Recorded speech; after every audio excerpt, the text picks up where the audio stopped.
आपण पाहत आहात महादुर्ग वार्ता।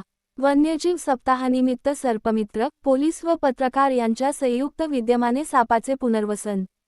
धारूर शहरात वन्यजीव सप्ताहाच्या निमित्ताने सर्पमित्र, पोलीस अधिकारी, पत्रकार व सामाजिक कार्यकर्त्यांच्या संयुक्त विद्यमाने 4 ऑक्टोबर रोजी एक आगळीवेगळी उपक्रमात्मक कृती पार पडली।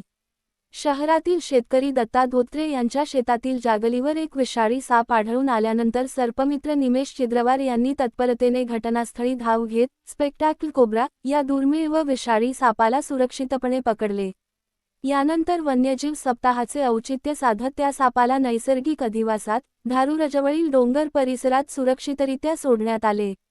या उपक्रमावेळी धारूर पोलीस ठाण्याचे पोलीस निरीक्षक देविदास वाघमोडे, ज्येष्ठ पत्रकार अनिल महाजन, धारूर पत्रकार संघाचे अध्यक्ष अतुल शिनगारे, राजमुद्रा संघटनेचे अध्यक्ष सुरेश शेळके, तसेच सामाजिक कार्यकर्ते Krishna Mahajan, police head constable Amarnath Ghule, head constable Revannath Bhatane, Krishna Bhavtankar, Beshu Toshniwal, Shyam Toshniwal, Amarjeet महाजनसह आदी मान्यवर उपस्थित होते।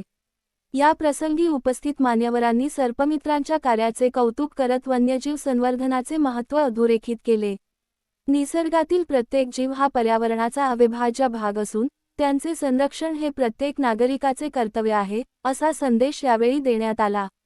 वन्यजीव सप्ताहानिमित्त साजरा झालेला हा उपक्रम शेतकऱ्यांमध्ये आणि नागरिकांमध्ये वन्यजीवांविषयी जागरूकता निर्माण करणारा ठरला।